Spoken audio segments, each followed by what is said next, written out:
يا ربي بالمصطفى بلغ مقاصدنا واغفر لنا ما مضى يا واسع الكرم. إن الحمد لله نحمده ونستعينه ونستغفره ونعوذ بالله من شرور أنفسنا ومن سيئات أعمالنا من يهد الله فلا مضل له ومن يضلل فلا هادي له أشهد أن لا إله إلا الله وحده لا شريك له وأشهد أن محمدا عبده ورسوله لا نبي بعده اللهم صل وسلم وبارك على نبينا محمد وعلى آله وأصحابه ومن والاه ما بعد رب اشرح لي صدري ويسر لي أمري واحلل عقدة من لساني يفقهوا قولي اللهم علمنا ما ينفعنا وانفعنا بما علمتنا اللهم اهدنا واهد بنا واجعلنا sababan wasabilan liman ihtada. Segala puji hanya bagi Allah, salawat dan salam semoga senantiasa tercurah kepada junjungan kita Nabi besar Muhammad sallallahu alaihi wasallam. Baik Bapak dan Ibu sekalian yang dirahmati Allah, insyaallah pada kesempatan kali ini saya akan mencoba menjalankan amanah yang diberikan oleh panitia ya untuk menyampaikan tentang tema besarnya peradaban Islam. Tadi disampaikan Ramadan kemarin saya menyampaikan, tapi mungkin bukan tentang peradaban Islam ya, masih lebih kepada hal-hal umum yang berkaitan dengan masalah Ramadan. Insya Allah di kesempatan kali ini saya akan mencoba untuk membawakan tentang peradaban Islam, dan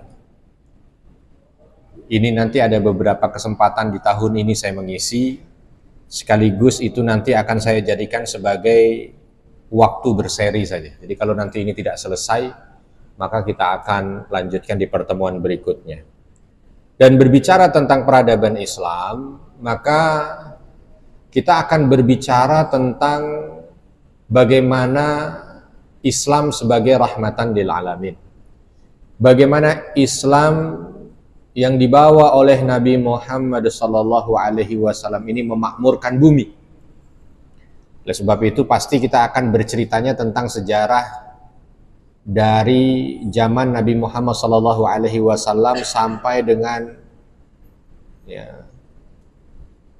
wafat beliau, lalu kepada khalifah setelahnya, zaman keemasan dari berbagai macam dinasti. Tetapi mungkin ini membutuhkan waktu yang cukup panjang untuk berbicara tentang itu. Tapi insya Allah kita akan mencoba memilah dan memilih dari berbagai macam perjalanan peradaban Islam ini untuk kita ambil.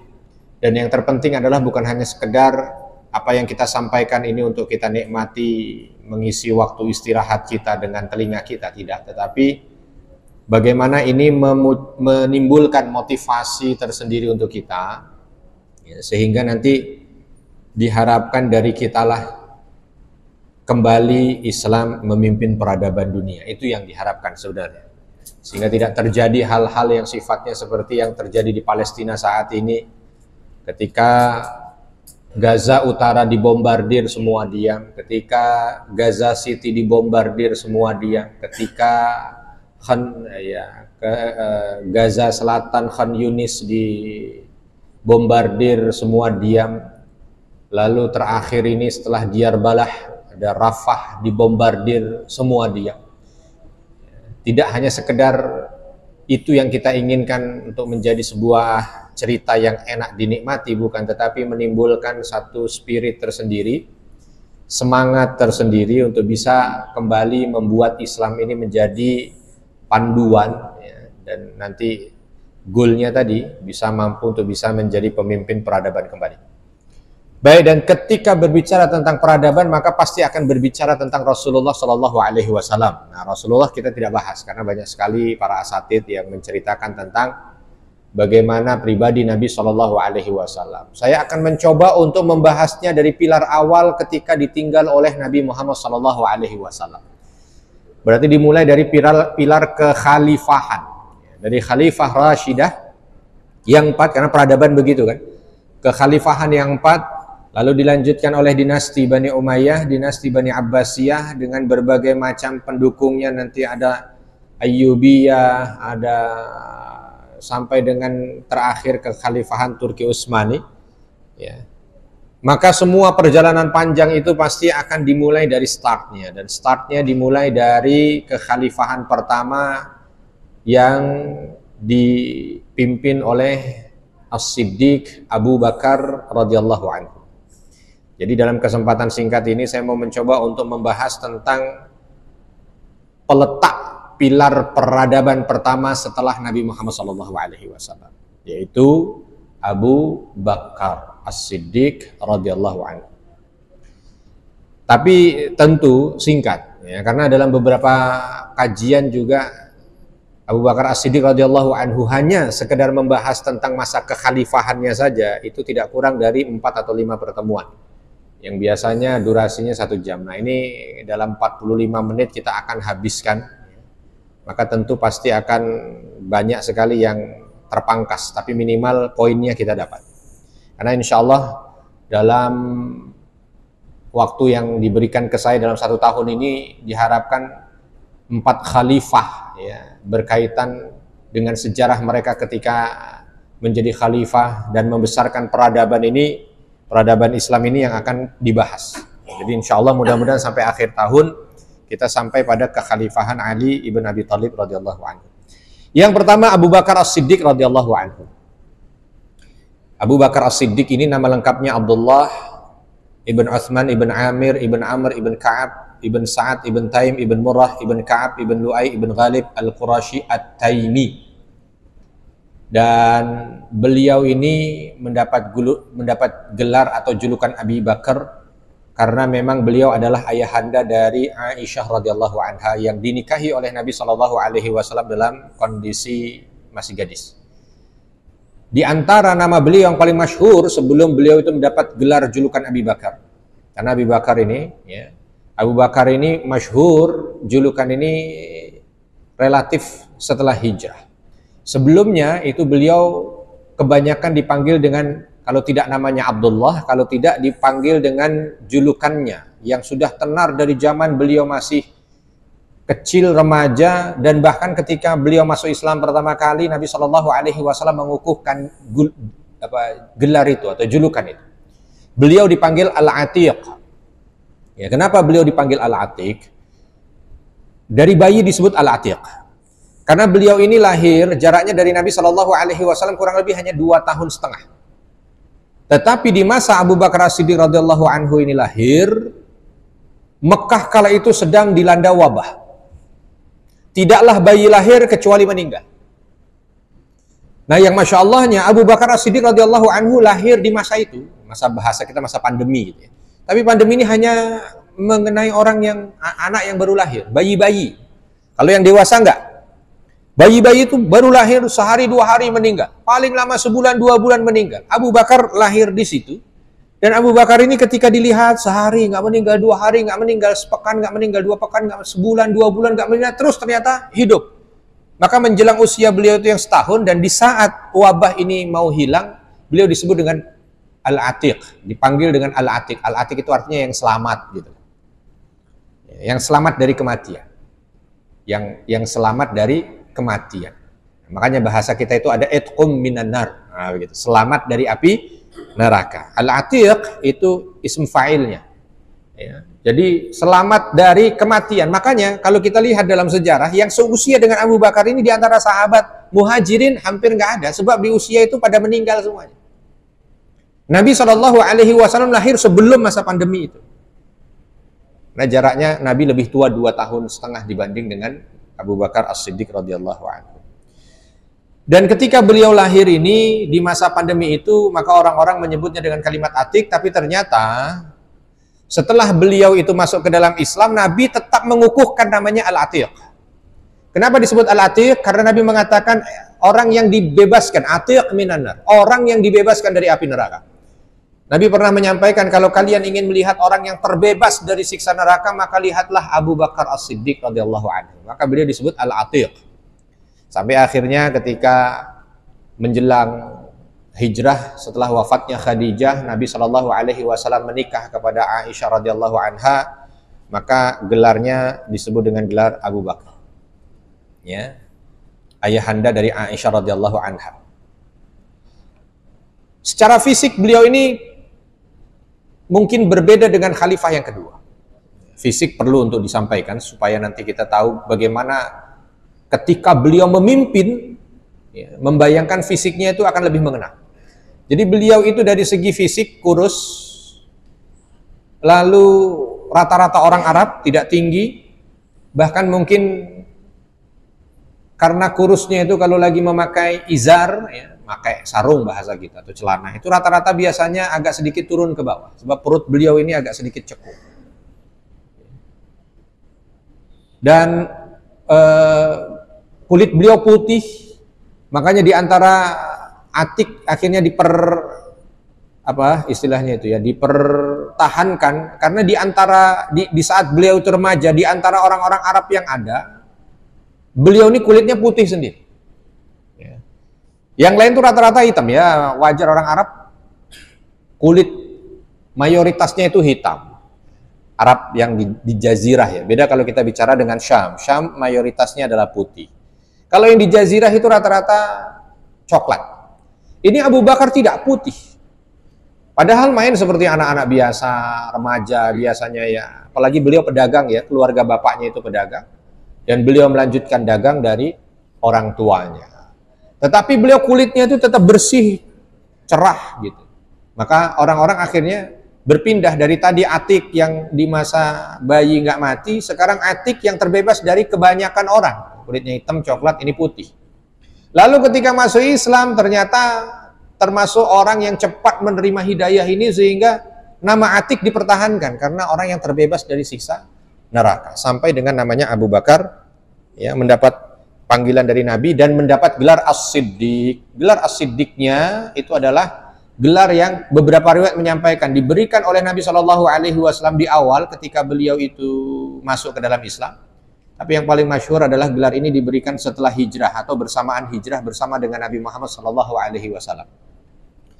Berbeda dengan gelar Al-Faruq bagi Umar bin Khattab radhiyallahu anhu yang diberikan di hari pertama Umar masuk Islam atau memeluk Islam. Abu Bakar As-Siddiq radhiyallahu anhu ini walau dari segi fisik, ya, bukan orang yang gagah, besar, ya, perkasa gitu, bukan. Tetapi dari segi kepribadian luar biasa. Ya, bak batu karang yang tidak bisa diombang-ambingkan oleh apapun. Maka Abu Bakar As-Siddiq radhiyallahu anhu ini di antara keutamaan dan kemuliaannya adalah beliau ini walau hidup di tengah umat jahiliyah penyembah berhala, tapi beliau ini belum pernah dalam hidupnya sekalipun sujud pada berhala. Belum pernah dalam hidupnya. Ya. Bahkan di saat beliau itu sudah tamyiz gitu, ya, sudah anak-anak yang sudah bisa membedakan. Tamyiz itu kan yang sudah bisa membedakan. Kalau dalam istilah fikih itu tamyiz itu bisa makan, bisa minum, bisa buang hajat sendiri, itu tamyiz. Ya, ini fase sebelum baligh. Itu beliau itu kadang-kadang menegur teman-temannya yang ikutan untuk nyembah 1-2 berhala yang ada di Mekah. Ya, jadi seperti Nabi Ibrahim lah bahasanya begitu. Dan ketika beliau remaja, dewasa, tidak pernah. Bahkan beliau ini termasuk awalnya adalah teman dekatnya Waraqah bin Naufal. Ya. Ada beberapa pendeta di dekat Mekah yang masih memegang agama Hanif yang dibawa oleh Nabi Isa alaihissalam. Di antaranya Waraqah bin Naufal, Qais bin Sa'ad. Itu pendeta-pendeta yang hidupnya di seputaran Mekah, tapi mereka tidak mendakwahkan agama yang dibawa oleh Nabi Isa.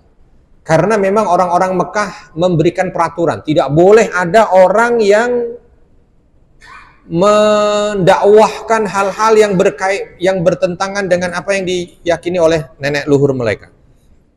Ya. Akhirnya ini tersingkirkan, tapi itu yang ditemani oleh Abu Bakar As-Siddiq radhiyallahu anhu. Ya, beliau yang ditemani, beliau menjadi teman ngobrol, beliau menjadi teman diskusi, makanya dekat dengan Khadijah radhiyallahu anha. Maka ketika Khadijah radhiyallahu anha menikah dengan Nabi, makin dekat hubungan antara Nabi Shallallahu Alaihi Wasallam dengan Abu Bakar As-Siddiq radhiyallahu anhu. Akhirnya ada klub lah bahasa kita sekarang ini, ya, perkumpulan yang mereka itu tidak sama dengan keyakinan orang Mekah yang tidak menyembah berhala. Memang ini minoritas, tetapi di antaranya yang ada pada masa itu adalah Abu Bakar, selain Nabi dan Khadijah tentunya. Abu Bakar radhiyallahu anhu, Utsman, Abdurrahman ibn Auf ya, itu termasuk bahagian circle yang mereka senantiasa berdiskusi tentang ketuhanan. Tapi memang saat itu belum dipandu oleh wahyu. Sampai jatuh pada masa ketika nubuwah hadir, di saat Nabi Shallallahu Alaihi Wasallam itu mendapat wahyu pertama. Dan ketika Nabi mendapat wahyu pertama itu, Abu Bakar sedang melakukan perjalanan dagang. Jadi hebohnya Mekah itu kala itu belum langsung sampai pada belum langsung sampai pada Abu Bakar. Ya. Padahal Warokoh teman dekatnya, kalau memang itu Abu Bakar ada di sana, maka ketika Khadijah lapor kepada Warokoh, maka pasti Warokoh akan memanggil Abu Bakar. Tapi kalau itu Abu Bakar As-Siddiq radhiyallahu anhu tidak ada di sana. Ini detik-detik beliau masuk ke dalam Islam ya. Beliau itu pedagang. Makanya beliau berdagang. Pedagang ulung, bahkan saudagarnya Mekah. Selain beliau itu terkumpul semua terkumpul semua kalau kita bilang sekarang ini status ya, atau status atau pekerjaan atau yang baik-baik pada beliau, pedagang. Ya. Dulu orang itu bisa kaya itu kalau dagang. Komoditi yang paling kuat dagang itu adalah dagang yang pertama kain, yang kedua minyak wangi.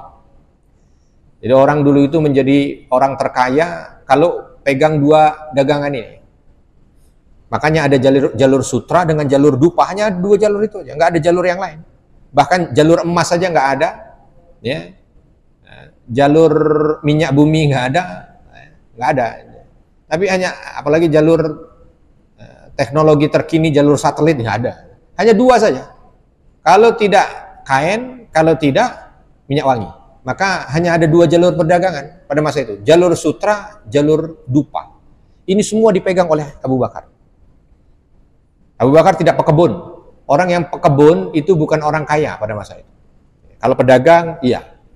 Makanya nanti ada yang membedakan antara muhajirin dengan ansar. Kita akan cerita di detik-detik Abu Bakar menerima mandat kekhalifahan.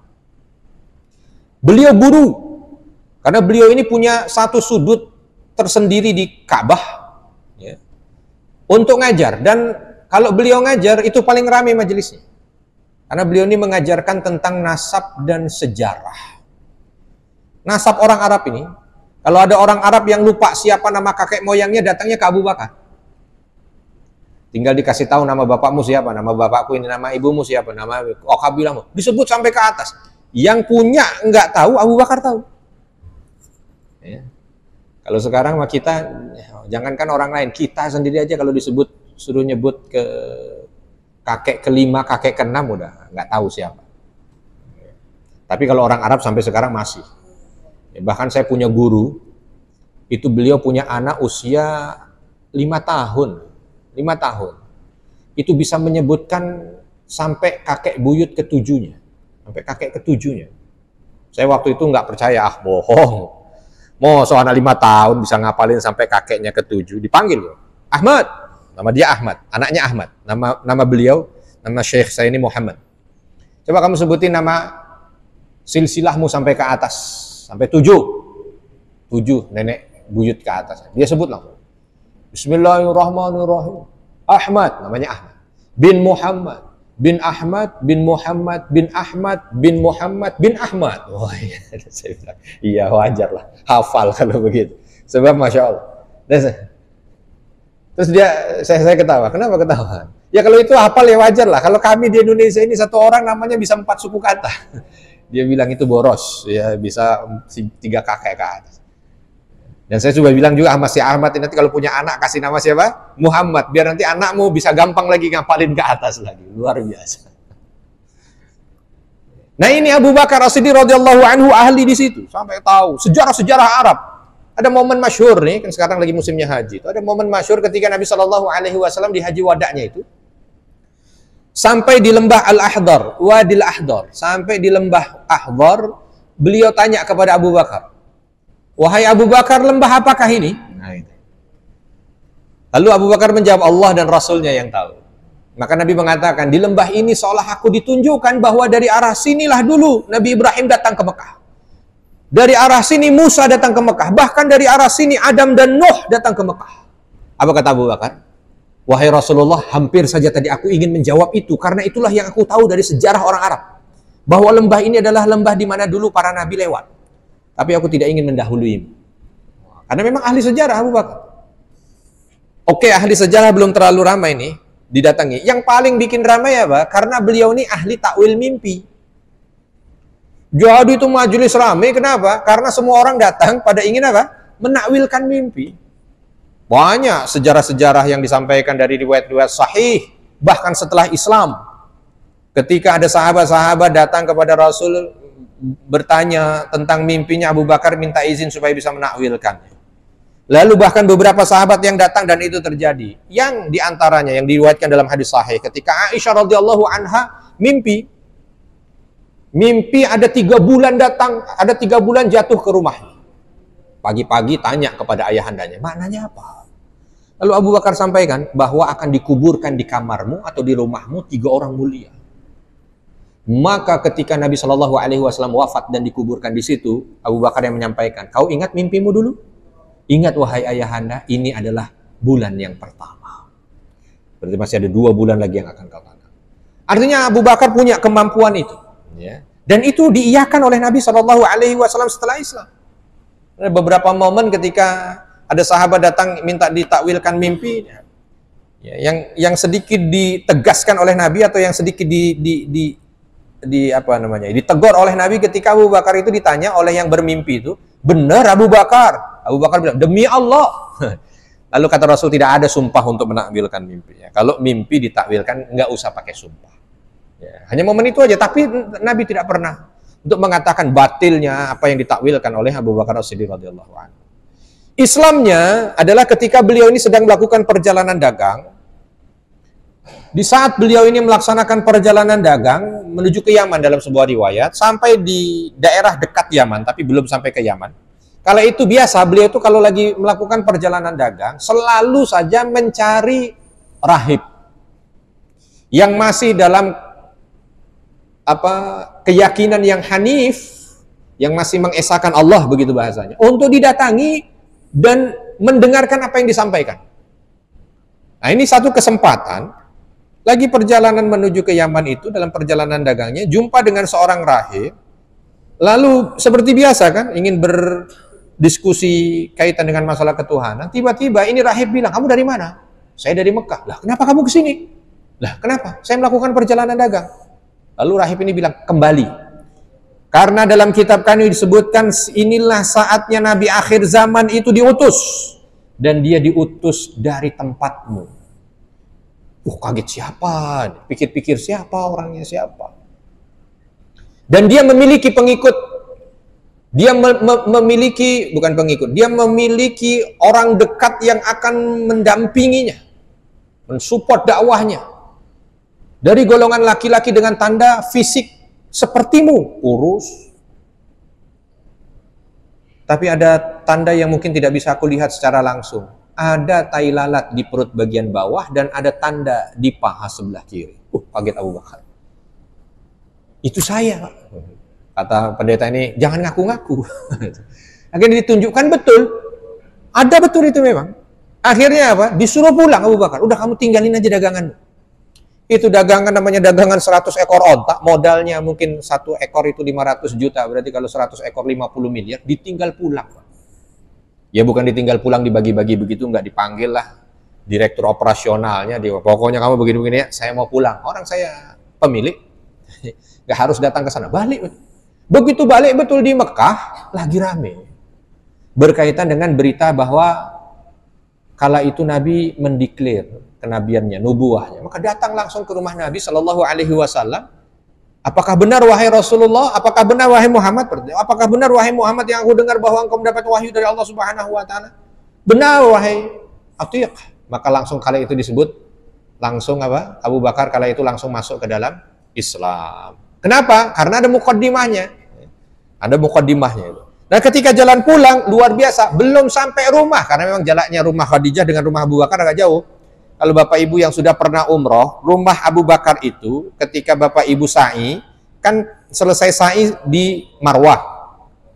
Kalau keluar dari Marwah menuju ke arah ke arah mana tuh ya? Ke arah toilet mungkin ya, atau ke arah istana raja, atau yang agak jauh ke arah rumah Rasul, tapi ke arahnya yang ke arah sana gitu, ke arah terminal baru juga di sana. Yang sekarang ini, ya itu baru keluar sedikit, nah disitulah dia, ya, masih di kaki bukit Marwah itu rumahnya Khadijah. Sedangkan rumahnya Abu Bakar As-Siddiq radhiyallahu anhu agak jauh. Ya. Sekarang ini di bawah Hotel Hilton. Ya, sekarang ganti namanya Mekah Hotel. Di bawahnya situ. Makanya di situ masih ada musola Abu Bakar. Ya karena memang titik yang dilihat oleh para ahli sejarah sebelum Abu Bakar itu hijrah, rumahnya itu di situ. Jadi akan lumayan tuh muter jalan dari Sofa langsung ke jalan dari Marwah langsung ke Sofa. Ya, Jabal Abi Kubais muter dikit langsung baru sampai ke sana sebelum Jabal Omar. Lumayan jauh. Nah, tapi perjalanan panjang itu mengislamkan 3 orang. Luar biasa. Abu Bakar As-Siddiq radhiyallahu anhu. Nah, ini semangat ini juga perlu diambil. Kita alhamdulillah sudah diberikan kesempatan untuk apa? Pengajian contoh. Tapi kadang-kadang kesempatan ini atau nikmat ini ya udah seolah untuk kita sendiri, begitu keluar nggak ada itu kita ketemu orang dikasih tahu nih, kamu saya kasih tahu nih ya, saya pengajian dapat ilmu ini. Enggak. Ya udah cuek-cuek aja. Atau bahkan mungkin keluar dari masjid ditanya sama temennya, tadi pengajian isinya apa? Wallahu a'lam. Nggak tahu. Itu juga wallahu a'lam juga. Mungkin juga nggak tahu. Jadi nggak tahu apa yang didapat. Ya, tapi kalau snack apal biasanya. Nah, snack isinya apa? Hafal. Tapi kalau pengajian enggak lah ya kalau di kita. Harusnya maksud saya semangat dari Abu Bakar ini Masya Allah. Keluar sebelum sampai di rumah mengislamkan 3, ya hendaknya kita juga begitu. Dakwah itu bukan berhenti. Minimal kalau kita keluar tidak menyampaikan kepada siapa-siapa, ya sampai di rumah sampaikan. Nah, atau kita sampaikan kepada istri kita. Ma, tahu sejarah Abu Bakar? Tahu. Detil? Enggak. Kalau enggak tahu, ayah beritahu. Apa? Ayah beritahu linknya aja. Karena sudah direkam di YouTube misalkan. Dikasih tahu gitu. Tapi ada semangat itu, artinya tidak cuma berhenti di kita. Ini peradaban gitu. Itulah yang dibawa oleh Abu Bakar As-Siddiq radhiyallahu anhu, sehingga apa? Nanti kita akan lihat dalam masa kekhalifahan beliau di saat beliau itu menjadi khalifah. Itu Islamnya ya. Oke, Islamnya. Saya singkat-singkat ya. Waktunya yang tidak cukup. Saya sampaikan langsung saja ketika beliau menjadi orang yang krusial di saat Nabi Shallallahu Alaihi Wasallam meninggal dunia. Ya. Jadi ketika Nabi Shallallahu Alaihi Wasallam itu meninggal dunia, detik-detik menjelang meninggal dunia, yang senantiasa kan mulai dari 5 hari sebelum Nabi meninggal dunia itu minta dipindahkan. Karena beliau itu selalu dan senantiasa setiap malam berganti ke rumah istri beliau. Nah, di 5 hari sebelum meninggal itu mungkin badan beliau sudah berat, beliau minta agar yang lain ridho, beliau tinggal di rumahnya Aisyah radhiyallahu anha. Dan yang lain semuanya ridho, akhirnya Nabi tinggal di situ sampai wafat. Maka karena tinggalnya mulai dari 5 hari sebelum beliau meninggal, ya, karena beliau itu sakit tidak lama ya, 10 hari dalam beberapa riwayat beliau itu sakitnya. Sejak dari demam pertama sampai dengan wafat beliau, Nabi Shallallahu Alaihi Wasallam. Nah, ketika sudah berada di rumah Aisyah radhiyallahu anha, yang notabene-nya adalah putrinya Abu Bakar radhiyallahu anhu, maka Abu Bakar ini senantiasa datang ke situ. Ya karena memang rumah putrinya juga gitu kan. Bersamaan dengan itu yang sedang dirawat di situ adalah kekasihnya. Maka nggak pernah absen, selalu saja. Bahkan disitulah dia, Nabi Shallallahu Alaihi Wasallam memberikan isyarat, tentu secara tersirat gitu ya, tidak tertulis. Karena ketika ingin tertulis, Nabi tidak jadi. Di saat ada Abdullah, anaknya Abu Bakar kala itu, saudaranya Aisyah radhiyallahu anha datang, Nabi panggil, sudah mendekati beliau wafatnya, kemarikan punggungmu. Maka Abdullah kala itu memberikan punggungnya. Seolah Nabi ingin menulis wasiat, tapi tidak jadi. Menulis wasiat itu isyarat gitu, karena Nabi ummi kan, tidak bisa menulis. Tapi itu isyarat gitu. Apa yang disampaikan? Kalau seseorang boleh untuk menentukan orang atau menentukan kekasih baginya, maka aku akan menjadikan Abu Bakar sebagai kekasihku. Dalam beberapa riwayat yang lain, kalau boleh menentukan pengganti, maka aku akan jadikan Abu Bakar sebagai pengganti. Itu yang merupakan bahagian riwayat kuat kaitan dengan isyarat bahwa Abu Bakar adalah pengganti setelah Nabi. Tapi yang lain banyak, di antaranya ketika Nabi tidak mampu lagi menjadi imam sholat karena kondisi beliau yang begitu berat sudah, maka Nabi meminta agar Abu Bakar yang menjadi imam. Pernah satu kesempatan, karena Abu Bakar nggak ada, karena dikira para sahabat mungkin ya, yang kalau nggak Abu Bakar nggak ada, yang lain deh. Ya, dipanggillah Umar bin Khattab. Ketika Umar bin Khattab didengar suaranya, karena suara Umar bin Khattab dengan Abu Bakar beda. Umar bin Khattab radhiyallahu anhu dengan fisik yang begitu kekar gitu ya, suaranya kan menggelegar juga, Allahu Akbar. Tapi kalau Abu Bakar dengan fisik yang kecil itu suaranya begitu syahdu. Bahkan beliau itu kalau lagi baca Al-Quran kadang-kadang tidak sampai bisa menyelesaikan sebab baca 1-2 ayat nangis. Ya, 1-2 ayat nangis yang membuat Aisyah kala itu sempat bertanya kepada Rasul, benarkah engkau tunjuk ayahku untuk bisa menjadi imam? Sebab ayahku ini kalau lagi baca Al-Quran 1-2 ayat nangis. Kata Nabi, tidak, tetap Abu Bakar. Ya. Kalau Abu Bakar itu 1-2 ayat nangis, kalau kita 1-2 ayat stop. Di antara tandanya ketika Umar bin Khattab jadi imam, Nabi yang teriak, Allah dan Rasulnya tidak ridho, kaum muslimin tidak ridho, mana Abu Bakar? Dipanggil. Nah, di hari akhir-akhir menjelang Nabi wafat ini, Abu Bakar sering main ke rumah anaknya dan menjenguk Nabi. Pas bertepatan sehari sebelum Nabi meninggal, Abu Bakar minta izin. Nabi kala itu sudah susah, hanya memberikan isyarat saja. Sering meminta agar dibawakan air. Lalu air itu didatangkan dari beberapa sumur yang ada di Madinah, dimasukkan kain lalu dilap oleh Aisyah radhiyallahu anha. Kala itu Abu Bakar karena sudah beberapa hari di situ dan tidak menengok rumahnya. Rumahnya ada di daerah Sunuh namanya. Ya daerah dekat komplek Masjid Nabawi juga. Kalau dulu di luar kota. Maka Abu Bakar izin kepada Nabi untuk mau nengok rumahnya dulu karena sudah beberapa hari ini nggak pulang ke rumah. Nabi memberikan isyarat iya. Berangkatlah Abu Bakar ini pulang ke rumahnya yang di daerah namanya Sunuh. Berangkat ke sana. Baru beberapa saat di sana tiba-tiba ada orang datang ya dengan tangisan menyampaikan bahwa Rasulullah Shallallahu Alaihi Wasallam meninggal dunia. Maka seketika nggak pakai tunggu lama, Abu Bakar langsung berangkat lagi menuju rumah putrinya. Dan ketika mendekat ke arah Masjid Nabawi itu, ya dulu Masjid Nabawi itu kan hanya sekedar putaran raudhah itu saja. Semua orang sudah nampak dalam kondisi yang berbeda di saat beliau tinggalkan. Ya wajar. Bagaimana kaum muslimin ditinggalkan oleh nabinya. Kalau mau diceritakan kala itu Madinah luar biasa gempar. Banyak orang yang seolah dia sudah tidak punya akal lagi. Saking tidak bisa menerima itu. Sampai Umar bin Khattab itu di jalanan dia pegang pedangnya, dia ayun-ayunkan, siapa yang mengatakan bahwa Muhammad mati akan aku tebas lehernya sekarang. Sampai seperti itu. Abu Bakar tidak peduli dengan itu semua, langsung berangkat menuju ke rumah putrinya. Diketuk rumah putrinya, dia salam, dijawab salam dari dalam, lalu Abu Bakar minta izin boleh masuk. Masuk wahai ayahanda. Masuklah Abu Bakar. Ketika masuk, dilihatlah di situ manusia yang paling dia cintai sedang terbujur. Lalu didekatkan, lalu melihat ke wajah putrinya kala itu, putrinya yang menjawab, Rasulullah telah wafat. Maka Abu Bakar kala itu mendekat ke wajah Nabi SAW, dibuka penutup wajahnya, lalu dicium keningnya, lalu beliau menyampaikan, benar bahwa engkau ya Rasulullah, wajahmu senantiasa baik dalam kondisi hidup walaupun dan juga dalam kondisi wafat. Lalu ditutup lagi, semua orang sudah ramai itu di depan menunggu apa yang akan disampaikan oleh Abu Bakar karena semuanya dalam kondisi yang berat kala itu.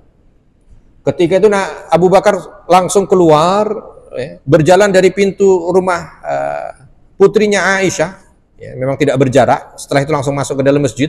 Semua orang sebagian besar di masjid, termasuk di antaranya Umar, yang seolah Umar ingin mendapatkan sesuatu yang menguatkan dari Abu Bakar bahwa Nabi belum meninggal.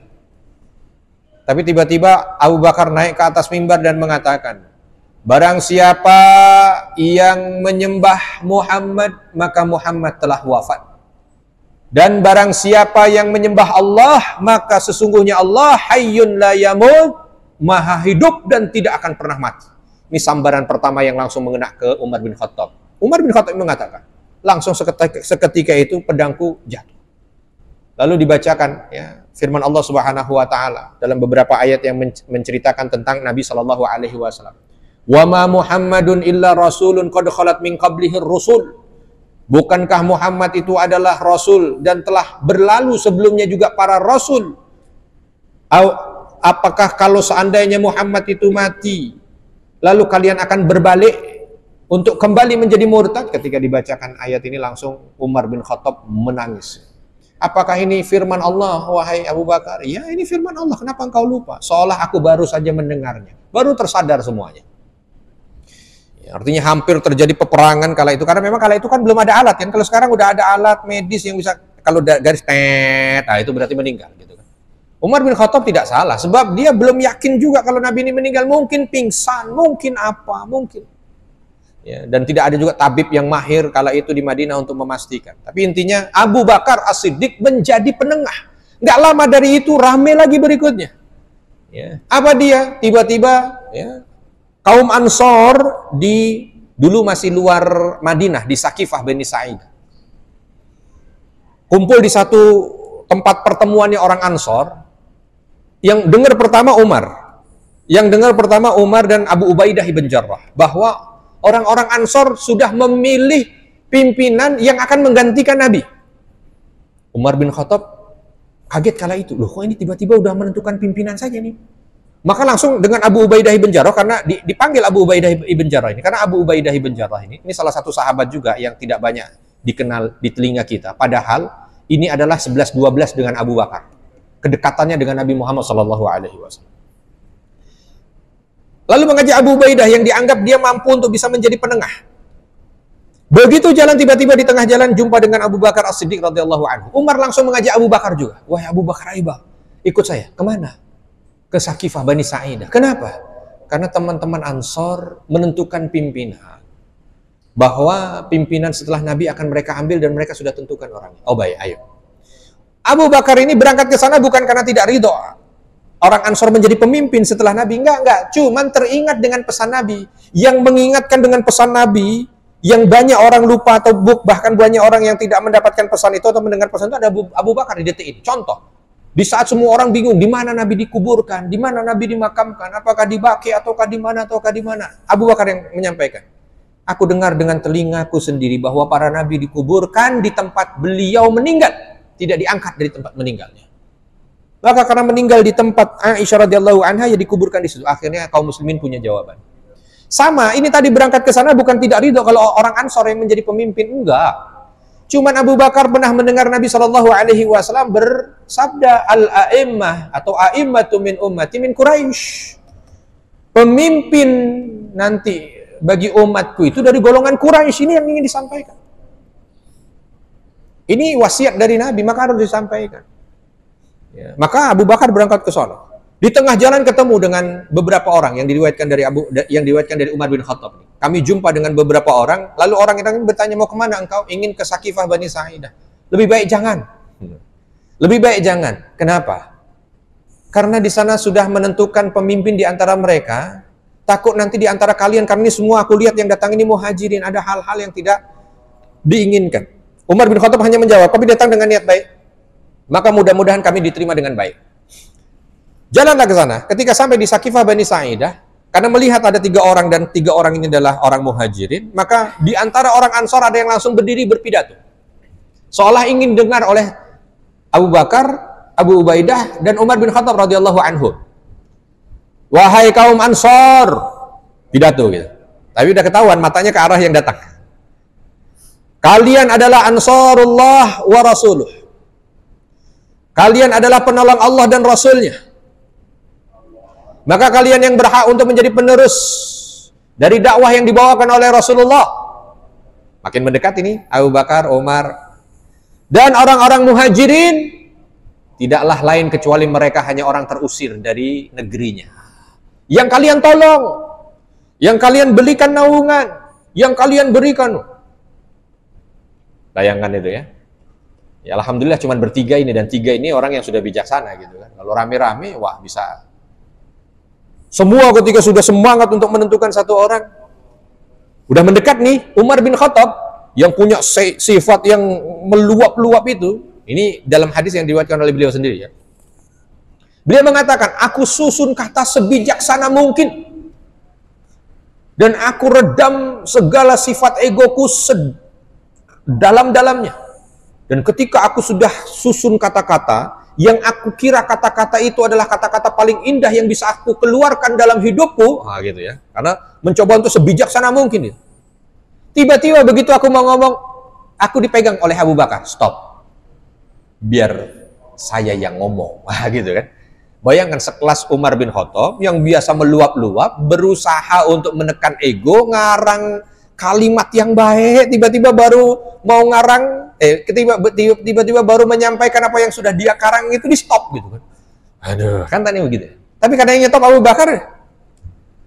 Bakar ngomong, wahai kaum Ansor, saudara kami. Kami tahu bahwa engkaulah yang menolong kami. Bahkan engkaulah yang menolong Rasulullah. Itu tidak kami ragukan lagi. Terus panjang yang disampaikan oleh Abu Bakar, apa kata Umar? Tidak ada satu kata pun yang sudah aku karang untuk bisa aku sampaikan dengan yang begitu bijaksana, kecuali sudah diucapkan semuanya oleh Abu Bakar. Bahkan yang tidak terbayang di otakku diucapkan semuanya. Maka hatiku mengatakan, ridho saat ini aku, wahai Abu Bakar, ridho. Udah mulai tuh, reda tuh. Orang Ansor juga udah mulai reda. Ya. Tiba-tiba Abu Bakar langsung pegang tangan Umar bin Khattab dan Abu Ubaidah ibn Jarrah. Sekarang aku menunjuk dua orang ini. Siapa yang kalian pilih? Kaget Umar bin Khattab. Saya ceritakan dari riwayat yang diriwayatkan oleh Umar bin Khattab. Kata Umar bin Khattab, loh kok tiba saya yang diangkat? Demi Allah, tidak ada momen yang paling aku benci kecuali waktu itu. Di saat aku diangkat tangannya untuk dipilih antara aku atau Abu Ubaidah yang diminta untuk menjadi khalifah setelah Nabi wafat. Cuman aku tarik-tarik tanganku, Abu Bakar tangannya tetap menarik. Nggak boleh soal. Tiba-tiba gaduh kembali. Karena apa? Orang dari Ansor bilang, wahai Abu Bakar, kata-katamu begitu bijaksana dan kami bisa menerimanya. Akan lebih bijaksana kalau sekarang ini jangan hanya dari dua orang itu, tapi dari kalian satu, dari kami satu. Nah mulai kan Umar nggak mau kehilangan momen ini, kan diturunkan lagi tangannya oleh Abu Bakar. Umar langsung naikkan tangannya. Aku membaiat Abu Bakar. Kata Umar. Aku membaiat Abu Bakar. Siapa di antara kalian yang tidak mau membaiat Abu Bakar yang sudah ditunjuk oleh Nabi Shallallahu Alaihi Wasallam menggantikannya menjadi imam? Siapa yang tidak mau membaiat Abu Bakar yang disampaikan semuanya sampai orang-orang Ansor, kala itu langsung mengatakan, kami pun membaiat Abu Bakar kalau begitu. Apa kata Umar? Demi Allah, tidak ada momen yang paling membuat aku bahagia di saat aku berhasil untuk membuat Abu Bakar yang memang secara isyarat dan lain sebagainya memang ada pada beliau untuk menjadi khalifah. Lalu disampaikan al-a'immatu min Quraisy, bahwa kepemimpinan itu dari Quraisy. Ini ada banyak orang juga ketika bicara tentang ini, di saat membicarakan tentang peradaban gitu ya. Itu seolah Nabi ini yang katanya Nabi Shallallahu Alaihi Wasallam itu orang yang tidak memihak satu dengan yang lain. Ketika disampaikan dalam khutbah wada, dalam haji wada itu beliau mengatakan semua manusia sama, tidak membedakan satu dengan lain. Tapi kenapa di sini kok dibedakan? Kenapa pemimpin harus Quraisy? Saya ingin tegaskan, Bapak dan Ibu, supaya tidak salah gitu ya ketika membaca hadis ini, apalagi kalau nanti diterangkan oleh para orientalis yang tidak paham, tidak suka dengan Islam.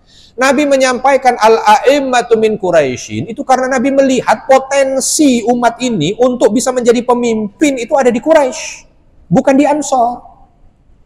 Dan Nabi adalah orang yang paling bijak bisa meletakkan orang sesuai dengan kapasitasnya. Ansor basicnya petani. Basicnya petani kurma, pekebun. Nabi tahu kalau pekebun ini ya, dia ghirah ketika menjadi pemimpin. Kalaupun diangkat menjadi pemimpin, maka ghirah untuk punya tumuhat tinggi, bahasa positifnya begitu. Kalau bahasa negatifnya itu, tapi kurang pas ya. Ambisi tinggi itu susah karena pekebun. Beda dengan Quraisy. Quraisy ini pedagang. Biasanya pedagang ini memiliki ambisi yang jauh lebih tinggi. Ya, sampai sekarang walaupun tidak persis sama, tapi sampai sekarang itu bisa dilihat lah. Namanya kalau petani, pekebun yang masih normal-normal gitu, yang tidak berdagang ya, hanya petani dan pekebun, itu hidupnya biasanya ambisinya lebih rendah dibanding pedagang. Kalau pedagang ingin ekspansi, ingin apa segala macam. Ya. Peternak gitu kan biasanya nggak pedagang ya. Kalau ngelihat, oh ternyata udah tumbuh sekian, udah alhamdulillah, udah bisa panen, udah alhamdulillah. Maksud Nabi, dakwah ini nggak bisa begitu.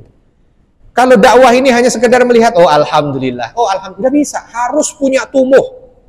Makanya wajar ketika dipimpin oleh Quraisy, terbukti baru jarak kurang lebih dari wafatnya Nabi 5 tahun, Baitul Maqdis dibuka.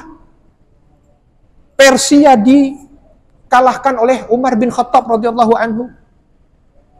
Lalu di zamannya Umar bin Abdul Aziz yang masih Quraisy semua, ini Quraisy semuanya. Ya. Islam sudah sampai di Andalusia. Udah sampai di Asia Tengah. Itu maksudnya. Kalau dipegang oleh Ansor, mungkin ya sudah alhamdulillah kita sudah bisa memberikan Jazirah Arab ini sudah alhamdulillah. Kan begitu. Tidak salah, memang ada kadang-kadang sifat ini ada baiknya. Sifat ini baik, tetapi baik bukan untuk jadi pemimpin. Sedangkan ketika Nabi mengatakan al-a'immatu min Quraisy, pemimpin harus Quraisy. Quraisy kenapa? Karena tadi itu. Makanya wajar ketika dilihat semua orang Quraisy itu pasti pernah bersinggungan dengan penguasa. Penguasa dunia pada masa itu, bersinggungan dengan Kisra, bersinggungan dengan Kaisar, bersinggung Habasyi saja, itu kalau kedatangan Amr ibn As itu digelar karpet merah. Abu Sufyan dekat juga dengan Heraklius, Kaisar Romawi. Orang Madinah, orang Ansor enggak. Orang Ansor ya namanya berdagang, namanya bercocok tanam. Ini bercocok tanam dari rumah ke mana? Ke kebun. Habis dari kebun pulang. Pedagang enggak, mikir kondisi politik sana bagaimana? Oh, mikir. Ya. Kondisi ini bagaimana? Pedagang dinamis. Nah, Nabi mengatakan kalau ingin agama ini nanti akan maju, maka pemimpinnya di sini. Ya. Walaupun sekarang enggak relevan kalau misalkan pokoknya harus Quraisy yang sekarang, enggak, ini pada masa itu. Makanya sampai beberapa ratus tahun setelahnya selalu dijaga, bukan apa-apa, karena memang tadi ya, punya sesuatu yang, makanya kalau Bapak Ibu punya ambisi tinggi, maka mungkin masih punya darah Quraisy. Itu sebab akhirnya terpilihlah Abu Bakar As-Siddiq radhiyallahu anhu menjadi khalifah. Saya sampaikan tadi tidak akan selesai. Ya, saya sudah berusaha semaksimal mungkin, tapi ternyata tidak selesai juga sampai di jam 1. Lanjut aja ya? Ya udah, lanjut aja ya, nggak usah ada pertanyaannya. Ya udahlah. Cerita juga. Jadi ketika beliau pertama kali, beliau itu memimpin, ya dipilih tuh, ya. Ketika dipilih, yang saya ingin cuplikkan ini adalah pidato hari pertama beliau. Jadi disampaikan beliau itu di Baiat Asar hari Senin, dan beliau itu berpidato pertama di duha hari Selasa. Ya. Beliau menyampaikan dalam pidatonya itu, saya langsung sampaikan sajalah dalam riwayat ini supaya tidak terkurang apa yang disampaikan. Beliau menyampaikan, demi Allah, saya tidak pernah berambisi untuk menjadi pemimpin. Tuh, khutbah pertamanya. Ya. Demi Allah, saya tidak pernah berambisi untuk menjadi pemimpin. Sekali lagi, Abu Bakar berangkat ke sana, semuanya landasannya hanya karena ingin menyampaikan wasiat Nabi. Ketika ingin disampaikan wasiat Nabi bahwa pemimpin dari Quraisy, itu aja yang ingin disampaikan. Di saat mendengar ternyata orang Ansor sudah menentukan pemimpin, dan itu akan mereka ajukan untuk bisa menjadi pengganti Nabi, Abu Bakar seolah nanti kalau nggak disampaikan wasiat Nabi ini ada yang kurang. Dan Abu Bakar juga sudah menunjukkan bahwa pertama kali yang ditunjuk bukan dirinya langsung, tidak, tapi langsung nunjuk Umar bin Khattab atau Abu Ubaidah bin Jarrah. Cuman karena kondisi berkata lain, akhirnya beliau yang terpilih. Maka beliau mengatakan setelah beliau itu bertahmid, bersalawat, pesan takwa, beliau mengatakan bahwa demi Allah saya tidak pernah berambisi untuk menjadi pemimpin. Saya pun tidak punya keinginan untuk itu. Saya juga tidak pernah meminta kepada Allah untuk dijadikan pemimpin, baik saat sendirian maupun di keramaian. Akan tetapi saya tidak ingin terjadi fitnah. Ini poinnya. Kalau tidak Abu Bakar yang naik, fitnah terjadi, keributan, bahkan mungkin pertumpahan darah. Sebab kala itu memang Islam dalam kondisi di ujung tanduk. Islam ditinggal wafat oleh Nabi Shallallahu Alaihi Wasallam, Bapak dan Ibu. Secara syariat memang sudah sempurna, secara syariat. Tetapi secara kondisi ini di ujung tanduk, krusial. Kalau nggak penerusnya ini memang betul-betul diberikan kekuatan oleh Allah, habis sudah Islam. Sebab apa? Setahun sebelum Nabi wafat itu, Nabi sudah memukul genderang perang lawan Romawi. Dan kala itu Persia juga sudah mulai sakit hati karena semua pengikutnya atau semua bawahannya yang ada di Yaman itu sudah menjadi pengikut Nabi. Maka dua imperium besar ini sudah menyorot. Istilah bahasa sekarang itu rudalnya udah diarahkan semua ke Madinah. Secara syariat al-yauma akmaltu lakum dinakum, betul. Secara syariat selesai. Tetapi secara kondisi ditinggal wafat oleh Rasul Shallallahu Alaihi Wasallam, di Islam sedang berada di ujung tanduk. Maka Abu Bakar As-Siddiq radhiyallahu anhu ketika menyampaikan bahwa ini hanya sekedar untuk menghindari fitnah, supaya fitnah itu tidak melebar. Di ujung tanduk, rudal sudah semua begini. Bahkan sebelum wafat, Nabi itu di saat sakit ngirim pasukan yang dipimpin oleh Usamah bin Zaid. Mau kemana ini pasukan? Ngelawan Romawi. Kan otomatis kata Romawi ini cari perkara. Mungkin begitu kan orang-orang itu nyebutnya. Dan kala itu Persia sudah menyiapkan juga untuk menyerang Madinah. Maka kalau tidak, fitnah ini besar. Maka Abu Bakar melanjutkan, dengan demikian saya bukannya senang dengan jabatan ini. Saya justru merasa diberi beban yang amat berat, yang mungkin tidak sanggup saya pikul, kecuali dengan adanya pertolongan Allah Subhanahu wa Ta'ala. Ada yang mengatakan ini pidato pertama kali ketika Abu Bakar diangkat. Jadi masih di Sakifah Bani Sa'idah tadi, yang rame ribut, Abu Bakar langsung pidato ini dulu. Demi Allah, saya tidak pernah berambisi untuk menjadi pemimpin. Saya pun tidak ingin untuk itu. Saya tidak pernah minta kepada Allah dalam kesendirian ataupun saat ramai. Tapi saya hanya takut fitnah di antara kalian. Ada yang mengatakan begitu. Makanya ada redaksi kedua, pidato pertama Abu Bakar As-Siddiq radhiyallahu anhu, ya. Beliau mengatakan amma ba'd, ini di mimbar Nabi. Dan ini adalah pidato pertama setelah wafatnya Rasul, setelah wahyu terputus. Yang biasa mimbar itu hanya Nabi Shallallahu Alaihi Wasallam yang berdiri, ini Abu Bakar As-Siddiq radhiyallahu anhu yang berdiri. Apa yang disampaikan? Amma ba'd, wahai sekalian manusia, sesungguhnya saya telah diangkat menjadi pemimpin kalian, meski saya bukan yang terbaik di antara kalian. Jika saya berbuat baik, dukung saya. Sebaliknya, jika saya berbuat salah, luruskanlah saya. Terus panjang itu. Yang merupakan poin dari visi misi kepemimpinan Abu Bakar As-Siddiq radhiyallahu anhu. Kejujuran, memihak pada yang lemah, kesejahteraan. Yang terakhir bahkan itu menjadi poin adalah kepemimpinannya didasarkan pada dakwah tauhid. Tidak ada ini kecuali untuk meneruskan dakwah baginda Nabi Muhammad sallallahu alaihi wasallam. Bukan untuk memperluas daerah, bukan untuk memperkaya diri, bukan untuk memperbanyak jajahan, tapi untuk meneruskan dakwah Nabi Muhammad sallallahu alaihi wasallam. Nggak lama dari itu, ya singkat-singkat aja ya, terjadi pemberontakan. Orang yang baru aja, karena baru aja ditinggal oleh Nabi, yang Islamnya baru 2 bulan, yang Islamnya baru 1 bulan, begitu, ini kenapa? Ternyata Nabinya meninggal dunia. Oh, berarti sudahlah, kita nggak ada lagi. Karena kemarin kita baiatnya Nabi, dan Nabi meninggal dunia, ya berarti kita udah berlepas. Maka di antara mereka yang sudah Islam, ada yang nggak mau sholat lagi. Di antara mereka yang sudah Islam, ada yang nggak mau puasa lagi. Ada yang nggak mau zakat lagi. Yang seperti ini oleh Abu Bakar diluruskan.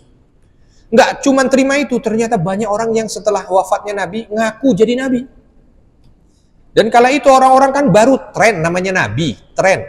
Ternyata Nabi yang mereka ikuti meninggal, ada Nabi baru. Jadi seolah muka mereka itu, ya udah kalau yang itu meninggal, pindah yang ke sini. Makanya Nabi-Nabi palsu, pengikutnya pun banyak. Ada yang 50.000, ada yang 100.000. Musailamah Al-Kadzab, itu pengikutnya hampir 100.000. Padahal namanya udah jelas di belakang Al-Kadzab. Al-Kadzab itu yang memberi Rasulullah, karena ini udah ngangkat jadi Nabi sebelum Rasul wafat. Ya, begitu Rasul wafat, makin naik itu. Seolah tidak ada saingan. Ya. Ketemu saingannya Nabi perempuan.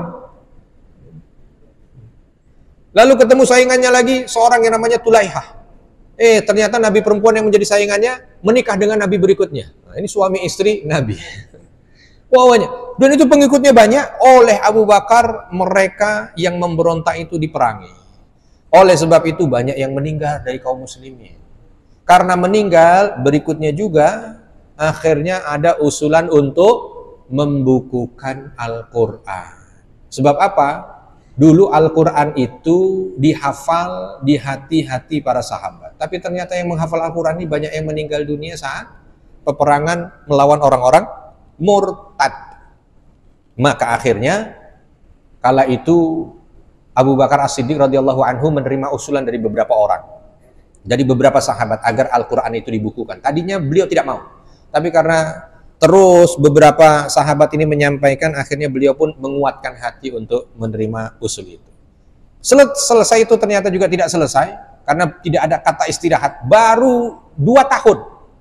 Baru 2 tahun pemberontakan itu bisa direda, sehingga tidak ada lagi pemberontakan, tidak ada lagi orang murtad. Baru selesai pembukuan Al-Quran, beliau seolah tidak mau istirahat. Berikutnya, beliau mengirim pasukan dakwah. Langsung menuju ke Romawi, langsung menuju ke Persia, langsung menuju ke Mesir. Untuk apa? Untuk menyampaikan dakwah ini. Tapi ternyata tidak berapa lama dari itu beliau meninggal dunia. Bagaimana kelanjutannya? Kita akan lanjutkan di pertemuan berikutnya tentang khalifah kedua Umar bin Khattab radhiyallahu anhu. Pas jam 1:10. Kalau ada kesalahan saya mohon maaf, dan kepada Allah mohon ampun. Kita tutup dengan doa. Alhamdulillahirabbil alamin, hamdan syakirin, hamdan na'imin, hamdan yuafi ni'amahu wa yukafi mazidah.